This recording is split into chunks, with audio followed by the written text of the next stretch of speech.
je prends la parole au nom du professeur Zaounogo et c'est pour moi un très grand plaisir de présider cette cérémonie-là en son nom.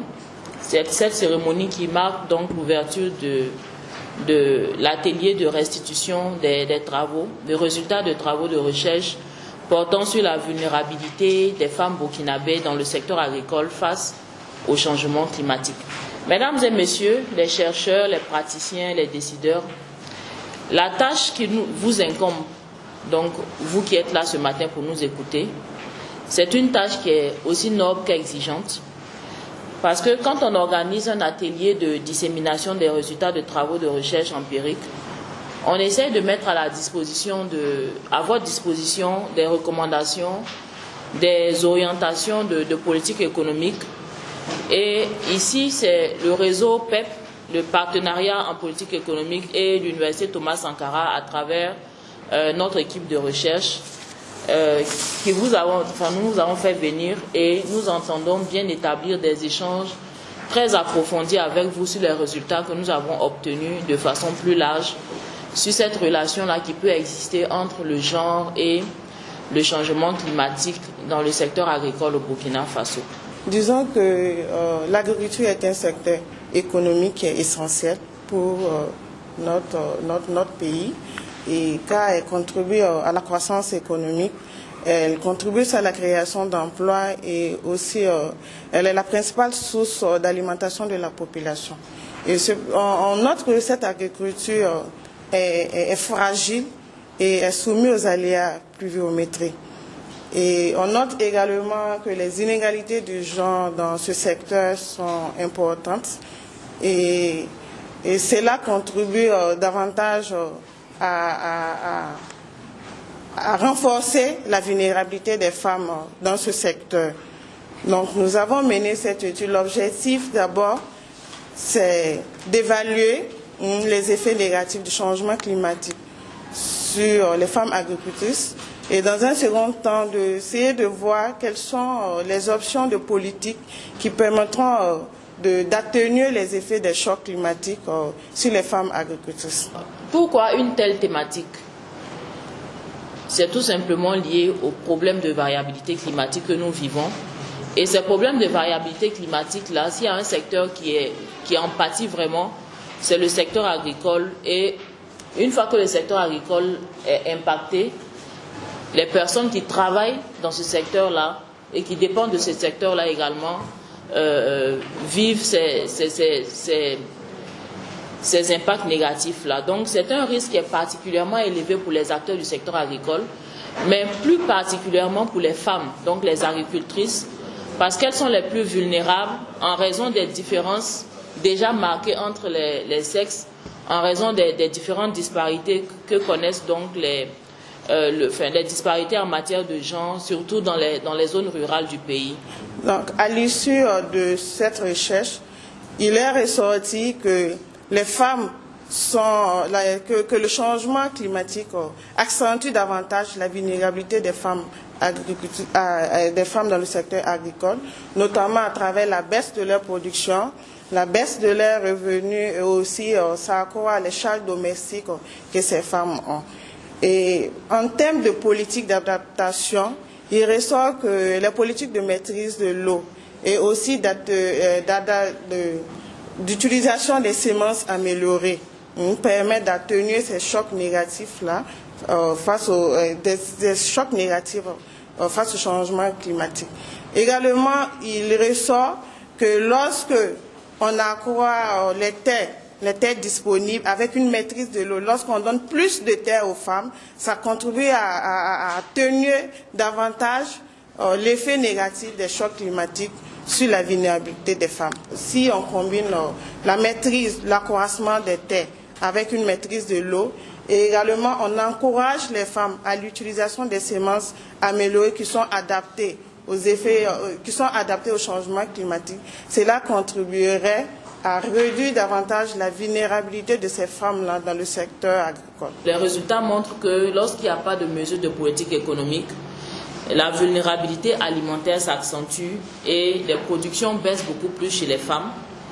Le niveau de revenu chez les femmes baisse aussi beaucoup plus Et également, il y a un accroissement des tâches non rémunérées. Et concernant le deuxième scénario, il a été constaté que plus le partage est en faveur des femmes et plus la vulnérabilité diminue face au changement climatique en ce qui concerne donc le partage, donc la maîtrise de l'eau. Et enfin, plus les femmes utilisent, donc ça c'est le dernier scénario, plus elles utilisent les semences tolérantes et on remarque donc que l'atténuation des chocs est beaucoup plus marquée. La saisonnière, tout d'abord, c'est la mairie qui nous a octroyé le coin, le terrain. Au début, c'était difficile. C'est à Benogo. Il y avait beaucoup d'arbres. Et un jour, mamie a décidé que nous allons commencer l'agriculture avec les femmes. Pourquoi elle a décidé ça? Parce qu'elle voulait nettoyer le visage des femmes vulnérables qui vont sortir de la pauvreté sur le plan social et économique. Voilà. Maintenant, ce jour, elle a décidé avec les femmes du quartier, parce qu'elle n'a pas voulu chercher d'autres femmes loin, c'est les femmes dont elle a eu le terrain, à l'endroit là où elle a eu le terrain, qu'elle a pris les femmes pour bénéficier de ce que dont elle voulait faire. Donc ce jour, elle a décidé avec les femmes, avec des machines pour entrer, pour désherber leur coin, afin de vouloir commencer leur culture. Mais à leur grande surprise, quand ils sont arrivés, ils ont voulu commencer. Il y a des hommes qui sont venus avec des machettes. Que non, qui ne peut pas venir désherber le coin comme ça sans leur approbation. Mamie, ce jour, elle a montré le papier de la mairie qui les a octroyé le coin. Malgré ça, ils disent non, qu'il faut d'abord leur approbation pour pouvoir utiliser le terrain. Et c'est pendant des jours et des jours de lutte, dur labeur, que finalement, il y a des hommes qui les ont accompagnés auprès du chef coutumier pour les plaidoyer et parler, pour dire, expliquer pourquoi ils sont venus pour utiliser le terrain. Et c'est à l'issue de ces débats et avec l'intervention de la mairie qu'ils ont pu avoir l'accès au coin et pouvoir commencer leurs activités. Ça, c'était une première difficulté de la saisonnière. Après ça, les femmes sont venues, ils ont commencé un peu les cultures. Mais c'était difficile parce qu'il n'y avait pas l'eau. Ils ont fait des puits, mais avec le nombre de femmes qu'ils ont eu à recruter, c'était insuffisant. Et à l'issue de ça, elle a encore demandé des fonds pour pouvoir creuser plus de trous, pour pouvoir aider les femmes à chacun puisse pouvoir arroser tous les jours pour que les plantes puissent se développer. Et on a d'abord eu des pompes manuelles, des puits manuels plutôt. Et après ça, on a eu des puits avec l'électricité, tout. Mais malgré ça, c'était difficile. Et c'est au fur et à mesure, avec les projets, qu'on a pu avoir les fourrages pour pouvoir vraiment aider les femmes à pouvoir s'en sortir. L'histoire de la saisonnière, c'est vraiment longue parce que on a eu beaucoup de difficultés pour pouvoir en arriver là où nous sommes. Parce que nous, actuellement, on est dans l'agroécologie. Toutes les femmes sont dans l'agroécologie. On pratique l'agriculture biologique. Avant même d'arriver au niveau de l'agriculture biologique, c'était compliqué. Donc, merci beaucoup pour votre partage d'expérience. Je vais vous demander de Et je suis un jeune entrepreneur. Je dis jeune parce que j'ai commencé il y a comme une année et quelques. Donc, je suis dans le marais. Je suis dans la maraîchère-culture. Au début, j'utilisais des produits chimiques. Et 2-3 mois après, j'ai décidé d'aller pour le bio. Donc, je suis dans la maraîchère-culture bio. Je produis du gombo, de la salade et de la tomate pour cette année. Donc, j'ai quelques petits problèmes. Bon, j'ai des problèmes. Il y a des problèmes que je rencontre. Donc, je vais commencer par...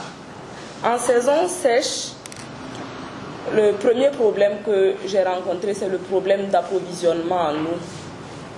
Ensuite, il y a le problème d'ensoleillement. Et puis, il y a des difficultés, des petits problèmes d'attaque parasitaire. Je dis petits parce qu'en saison sèche, je n'en rencontre pas beaucoup. Donc, en saison pluvieuse, les problèmes que j'ai eu à rencontrer sont des problèmes d'irrégularité de pluie qui créent des poches de sécheresse. Ça veut dire tantôt il y a des pluies, tantôt il n'y a plus de pluie. Donc ça joue vraiment sur l'évolution de la plante et souvent sur la productivité. Et en saison pluvieuse, vraiment, j'ai beaucoup rencontré des problèmes de maladies fongiques, virales, etc. Donc, là-bas, j'ai beaucoup souffert, surtout que c'est du bio, c'était assez difficile. Pour pallier à ces problèmes-là, nous avons mis en place des forages solaires pour l'approvisionnement en eau. Ensuite, nous avons appliqué la méthode du paillage, ça veut dire couvrir les tomates par exemple avec la paille à cause du soleil ou avec des herbes. Donc, après, pour lutter contre les maladies, on utilise le piment ou les feuilles de Nîmes. Donc, on fait un mélange et on asperge sur les feuilles pour éviter beaucoup au maximum les maladies. Donc, c'est un peu ça que je voulais partager avec vous.